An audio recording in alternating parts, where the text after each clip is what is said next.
Natural events versus human actions. There is an important distinction. Earthquakes, storms, or volcanic eruptions are natural processes, but deforestation, pollution, and overuse are human actions.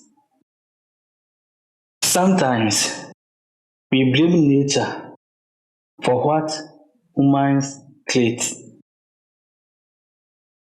Maybe the earth itself is neutral and our choices create imbalance.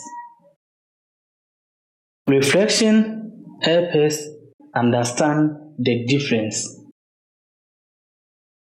When we see environmental damage, how much of it do you think it is the earth doing versus a reflection of our own choices?